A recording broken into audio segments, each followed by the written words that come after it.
میری شادی کے دن بارات آنے سے پہلے میرے کزن بھائی نے میری عزت لوٹ لی اور کہا کہ تجھے سہاگ رات کا طریقہ سکھاتا ہوں۔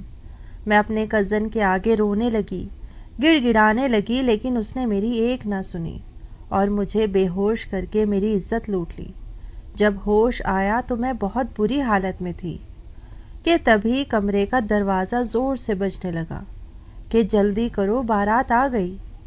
رخصت ہو کر میں سسرال آئی تو شوہر نے سہاگ رات کو ہی میرا نام دعا ہے اور میں ایک مڈل کلاس فیملی سے تعلق رکھتی تھی۔ میری زندگی میں میرے ساتھ ایک ایسا حادثہ ہوا تھا جس نے میرے ہوش اڑا دیے تھے۔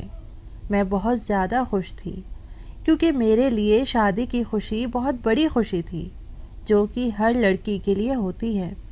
میری شادی کے دن قریب آ رہے تھے۔ سارے لوگ شادی کی شاپنگ میں لگے تھے۔ گھر کے سارے ہی لوگ میری شادی سے بے حد خوش تھے اور میری شادی کی خوب تیاریاں ہو رہی تھی۔ سب لوگ مجھے دعائیں دے رہے تھے، لیکن میرے ساتھ کچھ ایسا ہوا جس کے بعد مجھے ایسا لگا جیسے میں اپنے سسرال میں خوش رہنا تو بہت دور کی بات ہے، کچھ دن ہی گزار لوں وہی میرے لیے بہت ہوگا۔ کچھ ایسا ہوا کیونکہ میری شادی کی پہلی ہی رات تھی۔ یہ سب جان کر میرا شوہر مجھے گھر سے نکال بھی سکتا تھا اور مجھے طلاق بھی دے سکتا تھا۔ ہمارے گھر میں میرے پاپا کے دوست کا بیٹا رہتا تھا، اس کا نام حیدر تھا۔ حیدر دیکھنے میں بہت اسمارٹ تھا۔ میں نے ہمیشہ اسے ایک بھائی کی نظر سے دیکھا تھا، حالانکہ وہ میرا بھائی نہیں تھا۔ وہ مجھ سے اور زیادہ تر کسی سے بھی بات نہیں کرتا تھا، صرف اپنے کام سے ہی کام رکھتا تھا۔ لوگ اس کی بہت عزت کیا کرتے تھے کیونکہ وہ بہت محنتی تھا اور وہ بھی میرے گھر والوں کی بہت عزت کرتا تھا۔ لڑکیوں سے بھی نظریں جھکا کر بات کیا کرتا تھا۔ اسی لیے مجھے امید نہیں تھی کہ وہ میرے ساتھ کچھ ایسا کر دے گا کہ میری زندگی برباد ہو جائے گی، کیونکہ کچھ لوگ شکل سے جیسے دکھتے ہیں ویسے ہوتے نہیں ہیں۔ آخر اس نے میرے ساتھ ایسا کیوں کیا اور اس کی ایسی کیا مجبوری تھی؟ یہ سب کچھ میں آپ کو اس کہانی میں ضرور بتاؤں گی تاکہ آپ کو بھی پتہ چلے کہ میں کس حادثے سے گزر چکی ہوں۔ میری مہندی کی رات حیدر نے میری عزت خراب کر دی۔ اس نے میرے ساتھ زبردستی کرنے کی کوشش کی اور جب اس نے مجھے بے حال کر دیا تو اس نے میری کمر پر سگریٹ سے کچھ لکھ دیا تھا جسے میں دیکھ نہیں سکی تھی، لیکن مجھے بہت زیادہ تکلیف ہو رہی تھی۔ شادی کی پہلی ہی رات جب میرے شوہر نے مجھے دیکھا اور انہوں نے میرے ساتھ اپنی محبت ظاہر کی، لیکن جب انہوں نے میری کمر پر وہ الفاظ لکھے ہوئے دیکھے تو ان کے ہوش اڑ گئے تھے اور وہ رونے لگے تھے۔ پچھلے کچھ دنوں سے گھر میں بہت زیادہ شور مچا ہوا تھا کیونکہ میری شادی کی تیاریاں چل رہی تھی۔ میرا رشتہ میرے پاپا نے ہی اپنی مرضی سے کیا تھا۔ جس کے ساتھ میری شادی ہو رہی تھی وہ سچ میں بہت اچھا تھا۔ سب لوگوں کو ایسا لگتا تھا کہ میں اس کے گھر میں بہت خوش رہوں گی۔ وہ میرے لیے بالکل پرفیکٹ تھا۔ میں بھی اپنی شادی سے خوش تھی۔ گھر کی ساری عورتیں شاپنگ کرنے کے لیے گئی ہوئی تھی۔ روزانہ ہی کچھ نہ کچھ تیاریاں ہو ہی رہی تھی اور میرے پاپا اور بھیا تو کام پر چلے جاتے تھے۔ میری بڑی باجی کچھ پچھلے دنوں سے ہمارے گھر پر رہنے آئی ہوئی تھی کیونکہ ان کے چھوٹے چھوٹے بچے تھے، اسی لیے وہ بازار کا کام نہیں کر سکتی تھی۔ ان کے دونوں بچوں کو میں اپنے پاس روک لیا کرتی تھی اور امی، بھابھی اور باجی یہ تینوں ہی مل کر بازار چلی جاتی تھی۔ میں گھر کے دروازے کو اندر سے اچھی طرح سے لاک کر لیتی تھی کیونکہ میں زیادہ تر گھر میں اکیلی ہی رہتی تھی۔ کبھی کبھی حیدر گھر میں ہوتا تھا۔ وہ لوگ تو سارا دن میرے لیے شاپنگ کرتے رہتے تھے اور شام کے ٹائم تک ہی واپس آتے تھے۔ میں ان لوگوں کے لیے کھانا بنا کر رکھ لیا کرتی تھی اور اپنی باجی کے بچوں کا بھی بہت خیال رکھتی تھی۔ میں گھر کے کام کر کے بہت زیادہ تھک جاتی تھی، اسی لیے امی نے میری مدد کے لیے ایک نوکرانی کا بھی بندوبست کر لیا تھا۔ وہ میرے ساتھ گھر کے تھوڑے بہت کام کروا لیا کرتی تھی، پھر شام کے ٹائم وہ اپنے گھر چلی جاتی تھی اور اگر ہمارے گھر کچھ کھانا بچ جاتا تھا تو وہ لے جایا کرتی تھی اور اگر نہیں ہوتا تھا تو میں اسے پیسے دے دیا کرتی تھی۔ شام کے 5 بج رہے تھے، نوکرانی اپنے گھر جا چکی تھی۔ مجھے بہت زیادہ سستی ہو رہی تھی، اسی لیے میں کچن میں کھڑی ہو کر چائے بنا رہی تھی۔ آج حیدر بھی آفس سے جلدی گھر آ گیا تھا۔ وہ بھی کچن میں ہی آ گیا اور مجھ سے چائے بنانے کا کہنے لگا۔ میں نے اس کے لیے بھی چائے چڑھا لی تھی۔ وہ میری ہی عمر کا تھا، اسی لیے میں اس کا نام لیا کرتی تھی۔ حیدر چائے کا کہہ کر واپس نہیں گیا تھا، بلکہ وہیں کھڑے ہو کر مجھے الجھن بھری نظروں سے دیکھ رہا تھا۔ میں نے جب اس کے چہرے کی طرف دیکھا تو عجیب ہی تاثرات تھے جو مجھے سمجھ میں ہی نہیں آ رہے تھے۔ پتہ نہیں کیوں وہ آج مجھے اتنی گھور گھور کے دیکھ رہا تھا، بلکہ وہ تو مجھے سر سے پاؤں تک دیکھ رہا تھا۔ مجھے اس کی نظروں سے کچھ دقت بھی ہو رہی تھی کہ آخر وہ ایسا کیوں کر رہا ہے۔ ایک پل کو تو مجھے اس کی نظروں سے ڈر لگنے لگا تھا۔ میں نے اپنا اوڑھا ہوا دوپٹہ ٹھیک کیا تھا۔ پتہ نہیں اس کی نظروں میں ایک عجیب سی ہی بات تھی۔ ایسا وہ پہلی بار ہی کر رہا تھا۔ اس سے پہلے تو اس نے مجھے نظر بھر کے دیکھا تک بھی نہیں تھا، یہاں تک کہ وہ مجھ سے بات بھی نہیں کیا کرتا تھا، جبکہ ہم لوگ تو ایک ہی گھر میں رہتے تھے اور وہ بھی ہمارے ہی گھر میں سالوں سے رہ رہا تھا۔ وہ بڑی گہری نظروں سے مجھے دیکھے ہی جا رہا تھا۔ میں نے اس سے ہٹنے کے لیے کہا کہ تم اپنے کمرے میں ہی چلے جاؤ، میں تمہاری چائے وہیں لے کر آتی ہوں۔ وہ اپنے کمرے میں چلا گیا، مگر میں یہ سوچنے پر مجبور ہو گئی کہ آج نہ جانے حیدر کو کیا ہو گیا۔ چائے بنانے کے بعد میں اس کے کمرے میں چلی گئی۔ وہ سامنے ہی بیڈ پر لیٹا ہوا تھا اور اس ٹائم اس نے خالی جینز پہنی ہوئی تھی، اوپر سے شرٹ بھی نہیں تھی۔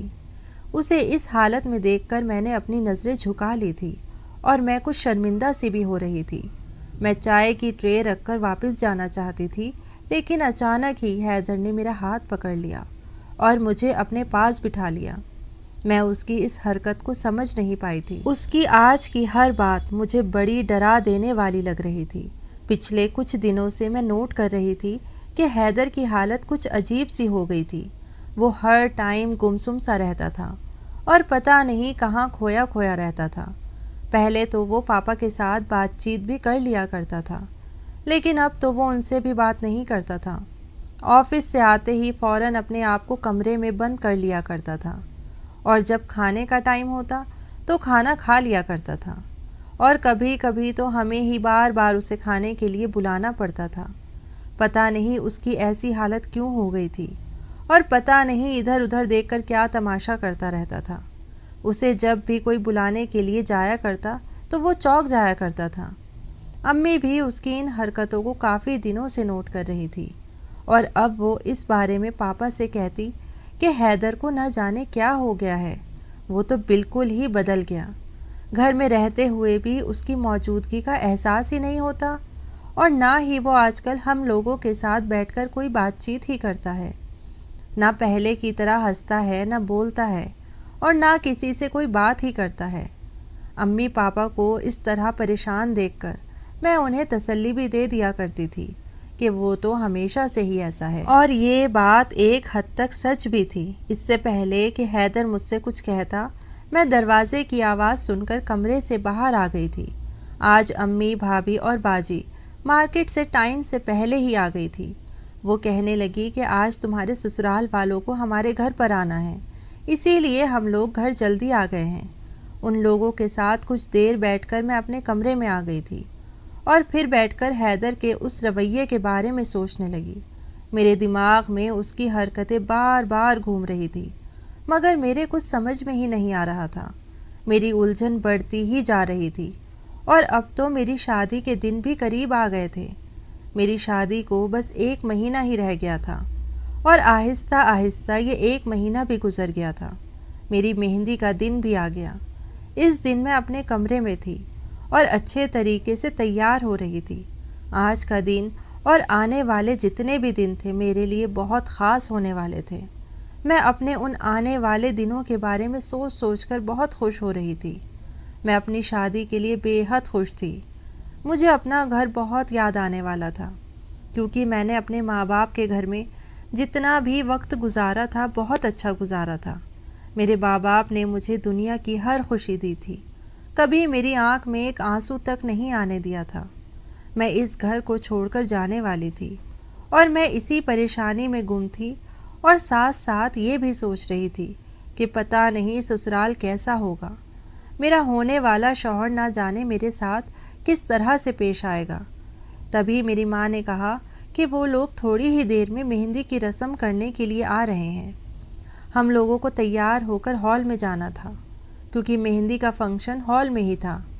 میرے اور میرے ہونے والے شوہر دونوں کی ہی مہندی ہونے والی تھی اور مجھے آج صبح سے ہی بخار ہو رہا تھا۔ میری طبیعت کچھ ٹھیک نہیں تھی کیونکہ سردیوں کے دن چل رہے تھے اور زیادہ پانی میں گھسنے کی وجہ سے مجھے ٹھنڈ لگ گئی تھی، اسی لیے مجھے بخار اور زکام بھی ہو گیا تھا۔ ہم سب تیار ہو کر ہال میں چلے گئے تھے۔ وہاں میری اور میرے ہونے والے شوہر ہم دونوں کی ہی مہندی ہو گئی تھی۔ ہم سب بہت خوش تھے اور ہم سب نے مل کر کافی ساری فوٹوز کلک کی تھی۔ میرے ہونے والے شوہر کا نام عبداللہ تھا۔ دیکھنے میں بہت ہینڈسم اور پڑھا لکھا لڑکا تھا۔ وہ مجھے دیکھ کر بہت خوش ہو رہا تھا اور میں بھی اسے دیکھ دیکھ کے شرما رہی تھی۔ آج کے دن میں بے حد خوش تھی، لیکن اچانک میرے سر میں بہت درد ہونے لگا تھا۔ میری طبیعت کچھ ٹھیک نہیں لگ رہی تھی۔ ابھی سارے مہمان ہال میں ہی موجود تھے۔ ہم لوگوں نے ہال اسی لیے بک کروایا تھا کیونکہ ہمارے زیادہ تر مہمان دوسرے شہروں کے تھے اور اس حساب سے ہمارا گھر چھوٹا تھا، اس لیے سارے مہمان ہمارے گھر میں نہیں آ سکتے تھے۔ امی نے جب میری طبیعت پوچھی تو مجھے بہت تیز بخار تھا اور امی نے مجھے حیدر کے ساتھ گاڑی میں گھر بھجوا دیا تھا کیونکہ ہال میں تو مجھے آرام نہیں مل سکتا تھا۔ امی نے کہا کہ تم گھر جا کر آرام سے سو جانا کیونکہ کل تمہاری شادی ہے اور اس اسپیشل موقع پر طبیعت خراب ہونا ٹھیک نہیں ہے۔ امی نے حیدر سے کہا تھا کہ تم دعا کو گھر چھوڑ کر واپس آ جانا، لیکن میں دیکھ رہی تھی کہ اس کی نظریں بار بار مجھ پر ہی تھی۔ وہ شیشے سے پیچھے کی طرف مجھے ہی دیکھ رہا تھا۔ تھوڑی ہی دیر گزری تھی کہ گھر آ گیا۔ حیدر بھی میرے ساتھ گھر کے اندر آ گیا تھا۔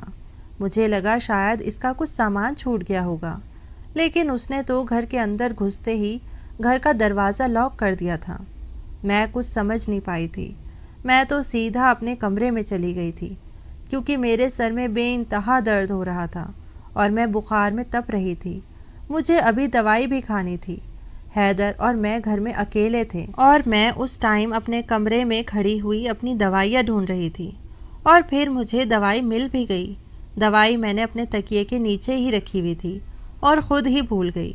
دوائی کھانے کے بعد میں نے کپڑے چینج کر لیے تھے اور میں بیٹھ کر سوچ رہی تھی کہ لڑکیوں کی بھی کیا زندگی ہوتی ہے۔ یہی تو وہ آنگن تھا جہاں میں کھیل کود کے بڑی ہوئی تھی اور اب میں ہمیشہ ہمیشہ کے لیے یہ گھر چھوڑ کے جا رہی تھی۔ یہ سوچ کر میں اداس ہو گئی تھی کہ تبھی مجھے کمرے میں کسی کی آہٹ محسوس ہوئی تھی۔ جب میں نے نظریں گھما کر دیکھا تو وہاں پر حیدر کھڑا ہوا تھا، مگر آج وہ حیدر نہیں تھا جسے میں جانتی تھی۔ اس کی آنکھوں میں جنون سوار تھا اور عجیب سا رنگ تھا۔ اس سے پہلے کہ میں اس سے کچھ کہتی یا سنبھلتی، اس نے تبھی اچانک مجھے دوڑ کر اپنی باہوں کی گرفت میں جکڑ لیا تھا اور پھر اس کے بعد اس نے مجھے بیڈ پر دھکا دے دیا۔ میں اس سے بار بار کہہ رہی تھی کہ تم یہ کیا کر رہے ہو، چھوڑو مجھے، میں تمہاری شکایت امی پاپا سے کروں گی، لیکن اسے جیسے میری کسی بات کا اثر ہی نہیں ہو رہا تھا۔ ایسا لگ رہا تھا جیسے اس کے کانوں میں میری آواز جا ہی نہیں رہی ہے۔ میں خود اس سے چھڑانے کی بہت کوشش کر رہی تھی، مگر ایک تو میری طبیعت ٹھیک نہیں تھی اور پھر وہ ایک مرد تھا۔ مرد تو کافی مضبوط ہوتے ہیں اور عورت ان کے سامنے کمزور پڑ جاتی ہے۔ یہ سب کچھ میرے یقین کرنے لائق نہیں تھا۔ مجھے کچھ سمجھ نہیں آ رہا تھا کہ یہ سب کیا ہو رہا ہے۔ میں چیخ رہی تھی، چلا رہی تھی، مگر میرے چیخنے چلانے کا کوئی فائدہ نہیں تھا کیونکہ اس وقت گھر میں کوئی بھی نہیں تھا جو میری مدد کر سکتا۔ یہ حادثہ میرے لیے مر جانے کے قابل تھا۔ میرے ہوش و آواز نے میرا ساتھ چھوڑ دیا تھا۔ میں کچھ نہیں کر سکتی تھی۔ میں بری طرح سے رو رہی تھی۔ پھر اسی وقت چیختے چلاتے ہوئے میں بے ہوش ہو گئی اور پھر جب میں ہوش میں آئی تو حیدر میری کمر پر نہ جانے کیا لکھ رہا تھا۔ میں کچھ بھی نہیں جان پائی تھی اور بالکل خاموش ہو کر رہ گئی تھی۔ وہ جلدی میں سگریٹ سے میری کمر پر کچھ لکھ رہا تھا۔ میں تکلیف سے چور چور ہو رہی تھی۔ میری کمر کی کھال جل رہی تھی اور شاید خون بھی بہہ رہا تھا، مگر میں کچھ نہیں کر سکتی تھی کیونکہ میرا جسم کوئی بھی حرکت کرنے کے قابل نہیں رہا تھا۔ اب مجھے ایسا لگ رہا تھا جیسے کسی نے میرے جسم کے اندر سے جان نکال لی ہو۔ میں بالکل بے جان ہو گئی تھی۔ میں کبھی سوچ بھی نہیں سکتی تھی کہ حیدر میرے ساتھ ایسا بھی کر سکتا ہے۔ میں بری طرح سے سسک رہی تھی، رو رہی تھی اور تڑپ رہی تھی، مگر جلد ہی میں نے اپنے آنسو پوچھ لیے اور خود پر قابو کر لیا تھا۔ اگر اس بارے میں کسی کو پتہ چل گیا کہ مجھ پر کیا قیامت ٹوٹ چکی ہے تو نہ جانے کیا ہوگا، اور میری بدنامی الگ ہوگی۔ اب تو شادی میں بھی زیادہ وقت نہیں ہے۔ میں نے خود کو بڑی مشکل سے سنبھالا تھا، اور بستر میں جب میں لیٹی تو میرے کمر میں بہت زیادہ درد ہو رہا تھا۔ تبھی باہر سب لوگوں کے بولنے کی آواز آ رہی تھی۔ حیدر تو میرے کمرے سے جا چکا تھا، شاید سب لوگ گھر واپس آ گئے تھے۔ میں نے جلدی سے اپنے آنسو پوچھ کر اپنے آپ کو نارمل کیا تھا۔ تھوڑی دیر کے بعد امی اور باجی میرے کمرے میں آ گئی تھی۔ جب امی نے میرا چہرہ دیکھا تو وہ حیران رہ گئی اور بنا کہے ہی سمجھ گئی کہ مجھے کوئی پریشانی ہے۔ انہیں یہ بھی لگا تھا کہ میری طبیعت خراب ہے۔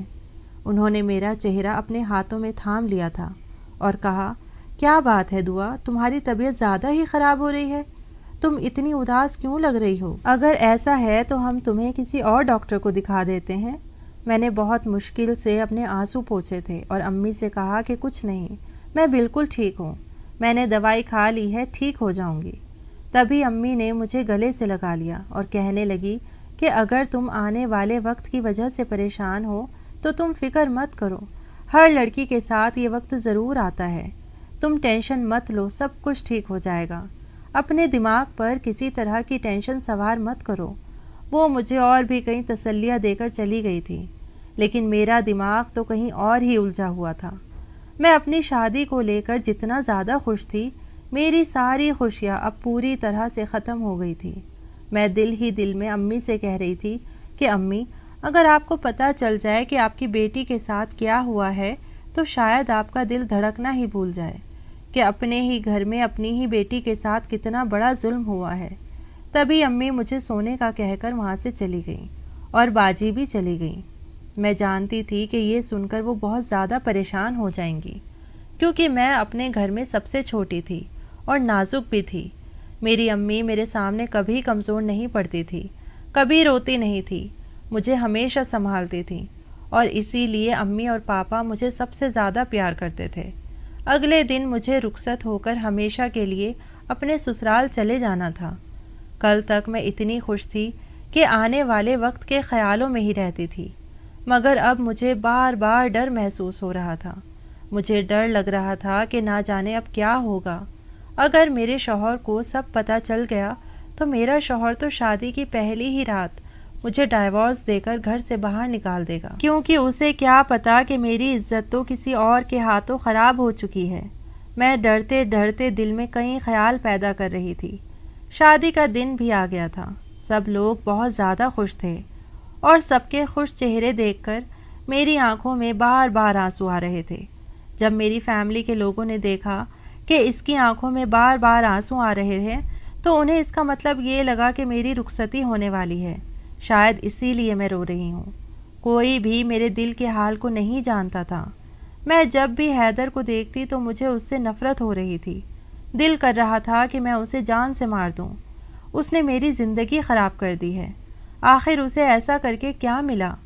میری شادی کی ساری رسمیں ہو چکی تھی، پر میں ایک بھی رسم سے خوش نہیں تھی۔ میں تو بالکل بے جان ہو رہی تھی، ایسا لگ رہا تھا جیسے میں کوئی روبوٹ ہوں اور سب لوگ مجھے اپنے طریقے سے چلا رہے ہیں، جو جیسا کہتا میں ویسا ہی کرتی رہتی۔ اسی طرح سے رخصت ہو کر میں اپنے سسرال آ گئی۔ جب میں نے سسرال آنے کے بعد اپنے شوہر کے ہنستے مسکراتے چہرے کی طرف دیکھا تو میں نے کئی بار اپنے آنسو صاف کر لیے تھے۔ اگر اس کو پتہ چل جاتا کہ اس کی بیوی کے ساتھ کیا ہوا ہے تو وہ اس طرح سے ہنس نہیں رہا ہوتا، بلکہ دھتکار کے مجھے اپنی زندگی سے نکال چکا ہوتا، اور پھر میری جیٹھانی نے مجھے میرے کمرے میں پہنچا دیا تھا۔ دھڑکتے ہوئے دل کے ساتھ میں آنے والے پل کا انتظار کر رہی تھی۔ مجھے بہت زیادہ ڈر لگ رہا تھا کہ اگر میرے شوہر کو پتہ چل گیا تو پتہ نہیں کیا ہوگا۔ تبھی وہ کمرے میں آیا اور میرا ہاتھ پکڑ کر میری خوبصورتی کی تعریفیں کرنے لگا اور کبھی ادھر ادھر کی چھوٹی موٹی باتیں کرنے لگا، میری پسند ناپسند کے بارے میں پوچھنے لگا۔ وہ اپنے بارے میں بھی مجھے بتا رہا تھا۔ لیکن میں تو کچھ بول ہی نہیں پا رہی تھی۔ میرے دماغ میں تو بس ڈر ہی بیٹھا ہوا تھا۔ اور پھر آہستہ آہستہ رات گزرتی چلی جا رہی تھی۔ پھر جب اس نے اپنا حق لینے کے لیے میری کمر سے میرے کپڑے ہٹائے تو پھر وہی ہوا جس کی مجھے امید تھی۔ اس نے کمر پر وہ نشان دیکھ لیے تھے جو حیدر نے لکھے تھے۔ مجھے اب وہ وقت بھی یاد آنے لگا جب میں چھوٹی سی تھی اور میرے پاپا حیدر کا ہاتھ پکڑ کر ہمارے گھر میں آئے تھے اور امی سے کہنے لگے آج کے بعد یہ میرا بیٹا ہے اور اس کو اس گھر میں وہی ویلیو دی جائے گی جو میرے باقی بچوں کو دی جاتی ہے۔ امی بھی ان کی اس بات سے بہت خوش ہوئی تھی۔ مجھ سے بھی پاپا نے کہا کہ حیدر آج سے تمہارے بھائیوں کی طرح ہے۔ میں نے اس کا ہاتھ پکڑ لیا۔ وہ عمر میں میرے ہی ساتھ کا تھا اور پھر ہم دونوں میں دوستی ہو گئی۔ اس وقت حیدر اور میری عمر 12 سال کی تھی اور ہم دونوں ایک ساتھ ہی کھیل کود کر بڑے ہوئے تھے۔ وہ مجھ پر بڑے بھیا کی طرح ہی روب جماتا تھا۔ مجھے کبھی بھی اس بات کا احساس نہیں ہوا تھا کہ وہ میرے پاپا کے دوست کا بیٹا ہے۔ وہ فیملی ممبر کی طرح ہی رہتا تھا۔ دراصل حیدر کے ماں باپ ایک کار ایکسیڈنٹ میں مر چکے تھے، جس کے بعد حیدر اکیلا رہ گیا تھا۔ پہلے کافی دنوں تک وہ اپنے دادا جی کے پاس رہا تھا۔ اس کے دادا بھی کافی بوڑھے ہو گئے تھے اور وہ بیمار رہنے لگے تھے۔ وہ اس کا خیال نہیں رکھ پا رہے تھے۔ حیدر کے پاپا اور میرے پاپا پکے دوست تھے، اسی لیے میرے پاپا ہر ہفتے حیدر کے پاس جاتے تھے۔ اس کے دادا کہتے تھے کہ بیٹا میں بوڑھا ہو چکا ہوں اور مجھے ہمیشہ اپنے پوتے کی فکر لگی رہتی ہے۔ میرے بیٹے اور میری بہو تو اس دنیا سے جا چکے ہیں۔ اگر میں بھی اس دنیا سے چلا گیا تو اس بیچارے کا کیا ہوگا؟ جب حیدر کے دادا جی نے پاپا سے یہ بات کہی تو پاپا کے دل میں رحم جاگ اٹھا تھا۔ ویسے بھی میرے پاپا کو حیدر بچپن سے ہی بہت پسند تھا۔ جب اس کے ماں باپ اس دنیا سے چلے گئے تھے تو پاپا اسے ہمارے گھر پر ہی لانا چاہتے تھے، مگر انہوں نے اس کے دادا جی کی وجہ سے اسے اس کے گھر میں ہی رہنے دیا تھا۔ اور جب اس کے دادا جی نے ہی میرے پاپا کو رو رو کر یہ بات کہی تو میرے پاپا نے حیدر کے دادا جی سے کہا تھا کہ آپ کو اپنے پوتے کی فکر کرنے کی ضرورت نہیں ہے، اسے میں اپنا بیٹا بنا کر رکھوں گا۔ یہ میرے دوست کا بیٹا ضرور ہے مگر میں ہمیشہ اسے اپنے باپ کے حصے کا پیار دوں گا۔ آپ کو اس کی فکر کرنے کی ضرورت نہیں ہے، میں اس کا خیال رکھوں گا، اسے کوئی تکلیف نہیں ہونے دوں گا۔ کبھی کبھی حیدر اپنے دادا جی سے ملنے کے لیے چلا جاتا تھا، لیکن پھر ایک دن اس کے دادا جی بھی اس دنیا کو چھوڑ کر چلے گئے تھے اور حیدر پوری طرح سے اکیلا ہو گیا تھا۔ حیدر کو پاپا ہمارے گھر لے آئے تھے۔ اپنے دادا کی موت کے بعد وہ بہت خاموش رہنے لگا تھا۔ اس کے سارے ہی اپنے اسے چھوڑ کر جا چکے تھے۔ وہ ہمیشہ اداس رہتا تھا اور کھویا کھویا سا رہتا تھا۔ ایسا لگتا تھا جیسے اس کی زندگی سے دلچسپی ختم ہو گئی ہے۔ وقت گزرتا جا رہا تھا۔ وہ پڑھائی لکھائی میں بھی بہت اچھا تھا۔ پھر حیدر جاب پر لگ گیا تھا۔ اتنی کامیابی پر بھی اس کا دل خوش نہیں رہتا تھا۔ وہ اپنی ساری سیلری بھی امی کو لا کر دیتا تھا۔ امی نے انکار کر دیا تھا۔ امی نے کہا تھا کہ تم اسے اپنے اوپر ہی خرچ کرو، یہ تمہاری محنت کی کمائی ہے۔ تب پہلی بار میں نے حیدر کو روتے ہوئے دیکھا تھا۔ اس نے میری ماں سے لگ کر کہا تھا کہ کیا میں آپ کا بیٹا نہیں ہوں؟ آپ لوگوں نے ہمیشہ مجھے ماں باپ کا پیار دیا ہے، میں آپ لوگوں کے لیے اتنا تو کر ہی سکتا ہوں۔ اس کی بات سن کر امی بھی رو پڑی تھی اور انہوں نے اس کو اپنے گلے سے لگا لیا تھا۔ وہ اپنی سیلری امی کو لا کر دیا کرتا تھا اور امی بھی اس کی سیلری کو سنبھال کر رکھ دیتی تھی۔ وہ ان پیسوں کو حیدر کی شادی کے لیے ہی سنبھال کر رکھ رہی تھی۔ ویسے تو ہمارے پاس اللہ کا دیا سب کچھ ہے، لیکن زندگی اور موت کا کوئی بھروسہ نہیں ہے۔ اگر ہم نہیں رہے تو اس بیچارے کو سنبھالنے والا کون ہوگا؟ برے وقت میں شاید اس کا جڑا ہوا پیسہ ہی اس کے کام آ جائے گا۔ انہی دنوں حیدر بہت خوش رہنے لگا تھا۔ اس کے چہرے پر ہر وقت مسکراہٹ رہنے لگی تھی۔ یہ دیکھ کر میں بھی حیران رہ گئی تھی کہ اتنا سنجیدہ رہنے والا انسان اتنا زیادہ خوش رہنے لگے گا، مجھے اس کا خیال نہیں تھا۔ اور پھر کچھ ہی ٹائم گزرا تھا، حیدر کا رویہ پہلے جیسا ہی ہو گیا تھا، وہی اکیلا پن، اور اب تو وہ پہلے سے بھی زیادہ خاموش ہو گیا تھا۔ وہ اتنا زیادہ خاموش ہو گیا تھا کہ مجھے ڈر محسوس ہونے لگا تھا۔ انہی دنوں میرا بھی رشتہ ہو گیا تھا، لیکن جب حیدر کو یہ پتہ چلا کہ میری شادی اس لڑکے کے ساتھ ہو رہی ہے تو حیدر کو یہ لڑکا پسند نہیں آیا تھا اور اس نے میرے ماں باپ سے کہہ دیا تھا کہ دعا کی شادی یہاں پر مت کرو۔ اس کی بات سن کر پاپا تو حیران رہ گئے تھے، لیکن ایسا کیوں؟ اس بات کا حیدر کے پاس کوئی جواب نہیں تھا۔ میں نے بھی جب اپنے ہونے والے شوہر کی فوٹو دیکھی تو مجھے بھی بہت پسند آیا تھا، مگر نہ جانے کیوں حیدر کو اس رشتے پر بہت اعتراض تھا۔ امی پاپا نے جب عبداللہ کے بارے میں پتہ کروایا تھا تو ہر جگہ سے یہی سننے کو ملا تھا کہ لڑکا بہت اچھا ہے۔ پھر ان کو لگا شاید حیدر کو کوئی غلط فہمی ہو گئی ہے۔ حیدر نے بھی اس کے بعد اس رشتے کے بارے میں اپنی کوئی بھی ایڈوائز نہیں دی تھی، وہ بالکل گمسم ہو کر رہ گیا تھا۔ اور اب جب اس نے شادی سے ایک دن پہلے میرے ساتھ یہ سب کچھ کیا تو میرے لیے کسی بھی طریقے سے برداشت کرنے کے قابل نہیں تھا۔ جب میرے شوہر نے اس رات میری کمر پر دیکھا تو وہ اونچی اونچی آواز میں رونے لگا تھا۔ میں نے ان کو روتا ہوا دیکھا تو میں گھبرا گئی تھی، اور جب پلٹ کر میں نے انہیں دیکھا تو وہ بہت زیادہ بری طرح سے رو رہے تھے۔ میں نے بہت پوچھنے کی کوشش کی مگر وہ کچھ بتانے کے لیے تیار ہی نہیں تھے۔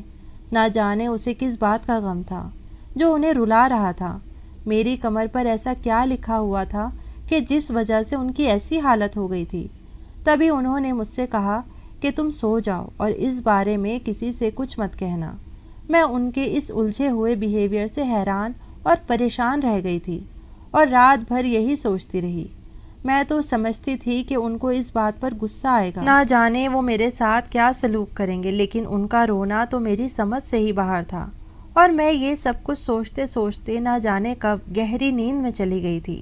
شادی کے اگلے دن میری ساس نے مجھے میرے شوہر کے ساتھ میرے مائکے بھیج دیا تھا، تو وہاں جا کر میں حیدر کا سامنا نہیں کرنا چاہتی تھی، اسی لیے میں سیدھا اپنے امی پاپا کے کمرے میں چلی گئی، کیونکہ مجھے اس سے نفرت محسوس ہو رہی تھی، اور اوپر سے میرے شوہر کا حیران کر دینے والا بیہیویئر مجھے بہت زیادہ پریشان کر رہا تھا۔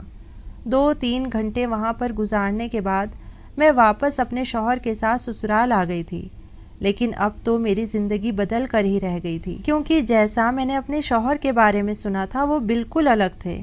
میں نے سنا تھا کہ وہ بہت ماڈرن ہیں، لیکن وہ صرف دکھتے ماڈرن ہیں، لیکن وہ بے حد نمازی دیندار ہیں، روزے رکھتے ہیں اور سجدے میں بہت بہت دیر لگا دیتے ہیں اور دعائیں مانگتے رہتے ہیں، پتہ نہیں کس غلطی کی معافی مانگتے رہتے ہیں۔ دعائیں مانگتے ہوئے ان کی آنکھوں سے لگاتار آنسو نکلتے رہتے ہیں۔ میں یہ سب دیکھ کر بہت حیران رہ جاتی تھی کہ نہ جانے انہیں ایسی کیا پرابلم تھی کہ ان کا رونا ہی کم نہیں ہوتا تھا۔ جب بھی وہ مجھے دیکھتے تو پیار سے میرے بالوں کو سہلاتے، ان کی آنکھوں میں میرے لیے اتنی زیادہ عزت ہوتی جسے دیکھ کر میں نظریں چرانے لگتی اور سوچنے لگتی کہ اگر ان کو سچ پتہ چل گیا تو وہ نہ جانے میرے ساتھ کیا کریں گے۔ اس دن میں سو رہی تھی جب ایک عجیب سی آواز سن کر میری آنکھ کھل گئی۔ وہ میرے شوہر کی آواز تھی، وہ اونچی اونچی آواز میں رو رہے تھے، اللہ سے اپنی غلطیوں کی معافی مانگ رہے تھے۔ میں یہ سب کچھ دیکھ کر اٹھ کر بیٹھ گئی۔ پتہ نہیں ان کو ایسی کیا پریشانی تھی جس کی وجہ سے وہ اتنا بے چین رہتے تھے۔ انہوں نے جب مجھے جاگتا ہوا دیکھا تو وہ حیران رہ گئے اور پھر میرے پاس آ کر بیٹھ گئے اور کہنے لگے، کیا بات ہے، تم ابھی تک جاگ رہی ہو؟ وہ میرے سامنے بہت نارمل بیہیو کر رہے تھے۔ اب میں ان کے رونے سے تنگ آ گئی تھی، اسی لیے میں نے ان سے کہا کہ آپ مجھے سب کچھ بتاتے کیوں نہیں؟ آخر آپ کے ساتھ ایسی کون سی پریشانی ہے؟ اور آپ ہماری شادی کی پہلی رات بھی مجھے دیکھ کر رونے لگے تھے، اور آپ اب بھی راتوں کو اٹھ اٹھ کر روتے رہتے ہیں۔ آخر ان سب کی کیا وجہ ہے؟ ان کے چہرے کی رنگت اڑ چکی تھی اور وہ مجھ سے کہنے لگے کہ ایک ایسی بات ہے جسے سن کر شاید تم برداشت نہ کر سکو، لیکن اب تو میں جاننا ہی چاہتی تھی۔ میں نے کہا اب تو میں جان کر ہی رہوں گی کہ آخر بات کیا ہے۔ تبھی وہ مجھ سے کہنے لگے کہ میں حیدر کو کافی ٹائم پہلے سے جانتا ہوں، کچھ ٹائم پہلے تک وہ میرا بہت اچھا دوست تھا۔ یہ بات سن کر تو میرے ہوش اڑ گئے تھے کہ اگر حیدر ان کا دوست تھا تو اس نے میری شادی عبداللہ سے ہونے سے منع کیوں کیا تھا؟ لیکن میرے شوہر کی اگلی بات نے مجھے چونکا کے رکھ دیا تھا۔ انہوں نے کہا کہ ہم دونوں ایک ہی آفس میں جاب کرتے تھے، میرے پاپا کا بزنس تھا، وہ مجھے اپنے ساتھ آفس میں آنے کے لیے کہتے تھے، مگر میں جاب کرنا چاہتا تھا اور میں ایکسپیرینس بھی کرنا چاہتا تھا، اسی لیے میں اس کمپنی میں جاب کر رہا تھا جہاں پر حیدر بھی تھا۔ اسی آفس میں ایک لڑکی تھی جو بہت ہی غریب اور خوبصورت تھی اور شریف فیملی سے بلانگ کرتی تھی۔ میں ہمیشہ سے ہی لڑکیوں کے ساتھ بہت فلرٹی رہا تھا، اور جب میں نے اس لڑکی کو دیکھا تو میرا اس پر دل آ گیا تھا۔ میں نہیں جانتا تھا کہ حیدر اس لڑکی کو پسند کرتا ہے، اور میں بھی اس لڑکی کے پیچھے تھا۔ میں نے اس لڑکی کو پرپوز کیا لیکن اس نے انکار کر دیا، مگر میں نے اس کا پیچھا نہیں چھوڑا تھا۔ جب ایک دن میں نے اس لڑکی کو بہت تنگ کیا تو اس نے میرے منہ پر تھپڑ مار دیا، اور اس بات پر مجھے بہت غصہ آیا تھا۔ میں اس لڑکی سے بدلہ لینے کی پلاننگ کر رہا تھا، اور پھر ایک دن مجھے اس بات کا موقع مل بھی گیا۔ موسم بہت زیادہ خراب تھا، شاید بارش ہونے والی تھی۔ ایک ایک کر کے آفس کے سارے ورکر چلے گئے تھے، اور آفس میں صرف وہ اور میں رہ گئے تھے۔ اس ٹائم وہ اپنے کام میں اتنی بیزی تھی کہ اسے کسی کے آنے جانے کا پتہ ہی نہیں چلا تھا۔ ویسے بھی وہ سب سے لاسٹ میں ہی گھر جاتی تھی۔ جب میں نے دیکھا کہ باہر صرف گارڈ تھا تو میں نے پیسے دے کر گارڈ کو خرید لیا، اور اس سے کہا کہ جب تک میں نہ کہوں کسی کو بھی اندر مت بھیجنا، اور میں نے اس لڑکی کا استعمال کیا اور اس کی عزت خراب کر دی، اور اس سے اپنی بے عزتی کا بھی بدلہ لے لیا۔ بعد میں مجھے پتہ چلا کہ حیدر اس سے بہت پیار کرتا تھا اور وہ دونوں شادی کرنا چاہتے تھے۔ پھر اگلے ہی دن اس لڑکی نے سوسائڈ کر لی، اور مرنے سے پہلے اس نے حیدر کو ساری بات بتا دی۔ اس دن حیدر نے تمہاری کمر پر لکھا تھا کہ دل تو میرا چاہ رہا ہے کہ میں تم سے بھی تمہاری خوشیوں کو اسی طرح سے چھین لوں جس طرح سے تم نے میری خوشیاں چھین لی تھی، مگر میں کیا کروں؟ یہ میرے لیے میری بہن کی طرح ہے، اور اس کے گھر والے مجھ پر بہت زیادہ بھروسہ کرتے ہیں، اور میں اپنی بہن کے ساتھ کچھ غلط نہیں کر سکتا۔ اپنے شوہر کے منہ سے یہ بات سن کر میرا منہ کھلا کا کھلا رہ گیا تھا۔ اتنے ٹائم سے میں سمجھ رہی تھی کہ حیدر نے میری عزت خراب کر دی ہے۔ اس کا مطلب یہ تھا کہ مجھے غلط فہمی ہوئی تھی، اور میں بالکل پاک صاف تھی، مگر مجھے اپنے شوہر سے بہت بڑی شکایت تھی کہ انہوں نے ایک لڑکی کے ساتھ ایسا کیوں کیا۔ جب میں نے ان کے سامنے اپنی شکایت رکھی تو وہ پھر سے رونے لگے تھے اور کہنے لگے کہ میں اللہ پاک سے رو رو کر معافی مانگتا ہوں، مجھ سے نا سمجھی میں بہت بڑی غلطی ہو گئی ہے۔ یہ میرے لیے ایسا پچھتاوا ہے جو شاید ساری زندگی میرے ساتھ رہے گا، پر میں اپنی غلطی پر بہت شرمندہ ہوں، تم مجھے معاف کر دو۔ میں وعدہ کرتا ہوں کہ میں آج کے بعد ایسا کچھ بھی نہیں کروں گا۔ ان کی بات سن کر میں بھی رو پڑی تھی۔ اب جو ہونا تھا وہ ہو چکا تھا۔ حیدر ایک بہت اچھا لڑکا ہے، اس نے موقع ہونے کے باوجود بھی مجھے چھوڑ دیا تھا، اور یہ اس کا احسان تھا، اور اس نے اتنا سب کچھ ہونے کے بعد بھی میرے شوہر سے بدلہ نہیں لیا تھا۔ میں نے بھی حیدر سے اپنے شوہر کی طرف سے معافی مانگ لی تھی اور بتا دیا تھا کہ اس بات پر میرے شوہر بے حد شرمندہ ہیں۔ حیدر اب دوسرے شہر میں جاب کر رہا ہے اور وہیں پر ہی رہ رہا ہے۔ اس نے ابھی تک شادی نہیں کی۔ وہ دوسرے شہر میں اس لیے شفٹ ہو گیا کیونکہ اسے پتہ ہے کہ جب میں مائکے جاؤں گی تو میرا شوہر بھی وہاں جائے گا، اور انہیں دیکھ کر اسے وہ سب کچھ یاد آ جائے گا جو اس کے لیے بہت تکلیف دہ تھا۔ وہ میرے شوہر کا سامنا نہیں کرنا چاہتا تھا، اور نہ ہی میرا شوہر اس کا سامنا کرنے کے قابل تھا۔ بہرحال میری زندگی اب بہت اچھی گزر رہی ہے، لیکن میرے شوہر نے جو کچھ بھی حیدر اور اس لڑکی کے ساتھ کیا، مجھے آج بھی اس پر بہت افسوس ہے۔